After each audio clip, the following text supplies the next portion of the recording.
Patrios. Poyos.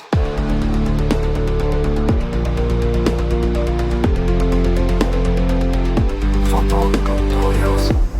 Revolucionando conhecimento científico. Olá, bem-vindos ao Pod Trials. Hoje o nosso papo é sobre uma condição cardíaca congênita, assim, bem séria. A interrupção do arco aórtico, ou IAA. Isso mesmo.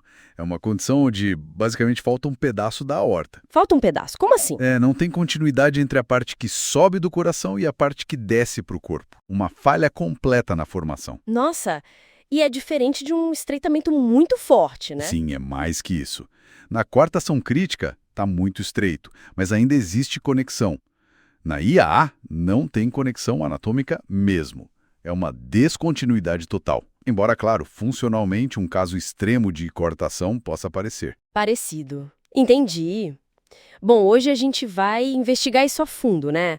Com base no material que a gente analisou, vamos ver como se classifica, os desafios, o tratamento. Exato. Começando pela classificação, talvez. A mais usada é a de Celoria e Patton. Certo, Celoria e Patton. E como ela organiza os tipos? Ela olha onde a interrupção acontece, sabe? Em relação aos vasos que saem do arco da aorta. Ah, tá. Quais são os tipos, então? Tem o tipo A, que é depois da artéria subclávia esquerda, aquela que vai para o braço esquerdo. Isso dá uns 28% dos casos. Quase um terço. E o próximo? O tipo B. Esse é o mais comum disparado. Chega a 70%. A interrupção fica entre a carótida esquerda, que vai para o cérebro, e a subclávia esquerda. 70%. É bastante coisa. Sim. E ainda tem subtipos no B, dependendo de onde nasce a subclávia direita, se ela tem uma origem anômala. Isso muda um pouco a cirurgia depois. Faz sentido. Falta algum tipo? O tipo C, bem raro, tipo 1%. A falha lá no comecinho entre o tronco braquiocefálico, que irriga o lado direito, e a carótida esquerda. Mas o mais impressionante que você mencionou é que raramente é só isso, né? Exatamente. A IAA quase sempre vem acompanhada. Coisa de 98% dos casos tem outras anomalias no coração junto. É muito complexo. Quase todos. E qual a anomalia associada mais crucial para entender a IAA? Olha, sem dúvida nenhuma é o canal arterial patente, o PCA. Aquele canalzinho da vida fetal. Esse mesmo, que normalmente fecha depois que o bebê nasce. Na IAA, ele não pode fechar. É ele que garante que o sangue chegue na parte de baixo do corpo, já que a aorta está interrompida. Ah, então o sangue passa pela artéria pulmonar, pelo canal, e aí vai para a aorta descendente. Perfeito. Por isso a gente fala que é uma cardiopatia canal dependente. A vida do bebê depende desse canal aberto. Entendi. Crítico mesmo. E fora o PCA, que é mais? A CIV, comunicação interventricular, um furo entre os ventrículos. Muito comum. Até 70% dos casos tem. Nossa, também é bem frequente. E muitas vezes essa CIV não está numa posição, digamos, normal. Ela está desalinhada. Isso pode acabar criando um problema extra, obstruindo a saída do ventrículo esquerdo para o corpo. Complica mais ainda. Caramba, que quadro complexo. E aí, como é que se descobre isso e o que se faz correndo? O diagnóstico geralmente vem no ecocardiograma. Muitas vezes já na gravidez, no pré-natal. Ai, que bom que dá pra ver antes. Sim, ajuda muito no planejamento. Aí, para detalhar bem a anatomia, para planejar a cirurgia direitinho, pode precisar de tomografia, ressonância magnética. E a primeira coisa, assim, urgente, é não deixar o canal arterial fechar de jeito nenhum. E como se garante isso? Com remédio. Uma infusão contínua de prostaglandina E1. O nome comercial mais conhecido é Prostin. Ele mantém o canal aberto artificialmente. Entendi. Compra tempo até a cirurgia? Exatamente. Até poder fazer a correção definitiva. Falando nisso, a cirurgia para reconstruir a aorta, como é? Imagino que seja um desafio enorme. É um desafio gigantesco. As estratégias podem variar um pouco. Às vezes o cirurgião tenta fazer tudo de uma vez só. Como assim? Tudo? Corrigir a interrupção da aorta e já fechar a CIV.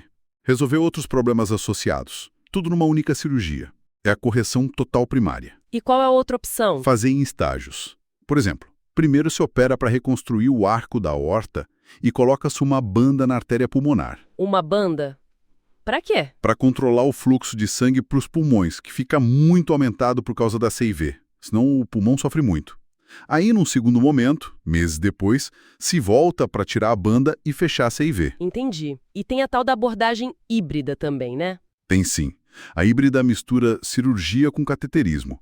É menos invasiva no começo. E o que se faz nela? A ideia é, por catéter, colocar um stent, tipo uma molinha, dentro do canal arterial para garantir que ele fique aberto. E aí, numa cirurgia menor, se faz a bandagem das artérias pulmonares, como na estagiada. Ah, então o stent substitui o próstin, de certa forma, e a bandagem controla o fluxo pulmonar. Exato. O objetivo é adiar aquela cirurgia maior de reconstrução do arco para quando a criança estiver maior, mais pesada, mais estável. Dá um tempo para ela crescer. Parece uma boa estratégia para casos mais delicados, talvez. Pode ser sim. Cada caso é um caso. Mas a reconstrução do arco em si, seja quando for, é tecnicamente muito exigente. Imagino. O que torna tão difícil? Olha, você precisa parar a circulação normal, usar a máquina coração-pulmão. E a forma de conectar as cânulas dessa máquina é especial, para garantir que o cérebro e o corpo recebam sangue. Muitas vezes se usa hipotermia profunda. Resfriar o corpo? Muito. Tipo 18, 20, 25 graus Celsius. Isso diminui a necessidade de oxigênio dos órgãos e protege eles enquanto o cirurgião está lá, conectando as duas pontas da aorta. Às vezes precisa até de parada circulatória total por um período. Uau! Parar tudo mesmo. E a conexão em si, como é feita? Pode ser ponta com ponta, uma anastomose direta. Mas como os vasos são pequenos e precisam crescer, muitas vezes se usa um remendo, um PET. Pode ser do próprio pericárdio do paciente, tratado quimicamente. Ou usam retalhos de outras artérias para ampliar a área. A técnica de Lacour-Gaillet, por exemplo, é uma forma de fazer essa anastomose mais ampla. E se tiver aquela obstrução na saída do ventrículo esquerdo que você falou? Aí complica mais. Às vezes precisa de cirurgias ainda mais elaboradas, tipo a cirurgia de Yasui, que basicamente refaz as conexões dentro do coração para usar o ventrículo direito para bombear para o pulmão e o esquerdo para o corpo, superando a obstrução. É bem complexo. Nossa, quanta coisa! E depois de passar por tudo isso, quais são os cuidados, os riscos a longo prazo? Mesmo com sucesso na cirurgia, o acompanhamento tem que ser para a vida toda. Podem surgir complicações. Tipo o quê? Pode haver um reestreitamento no local onde a aorta foi conectada. Ou a obstrução na saída do ventrículo esquerdo pode não ter sido totalmente resolvida ou voltar. A nova anatomia do arco pode comprimir o brônquio esquerdo, causando problemas respiratórios. Podem se formar aneurismas. Dilatações na orca. Isso. E a pressão alta e hipertensão arterial é bem comum nesses pacientes depois. Então, o acompanhamento é chave para detectar e tratar essas coisas. Às vezes precisam de mais intervenções, seja cateterismo ou outra cirurgia. Entendi. Então, para a gente fechar, a interrupção do arco aórtico é de fato uma condição congênita gravíssima. Mortalidade altíssima sem tratamento. Exige diagnóstico rápido, muito cuidado intensivo logo de cara e cirurgias, extremamente complexas e adaptadas a cada criança, por causa das associações. Exatamente. E a evolução das técnicas, incluindo as híbridas, mostra essa busca constante por melhorar os resultados para esses pacientes tão desafiadores. Mas ainda existem pontos, Por exemplo, algumas fontes citam a dificuldade de remover aquele stent do canal arterial na abordagem híbrida, quando chega a hora da correção definitiva. É verdade. Isso leva a gente a pensar, será que inovações futuras, talvez em materiais de stents que se dissolvem sozinhos, ou novas técnicas cirúrgicas, poderiam, otimizar ainda mais esse tratamento, melhorar o prognóstico a longo prazo? É algo para a gente continuar acompanhando e refletindo.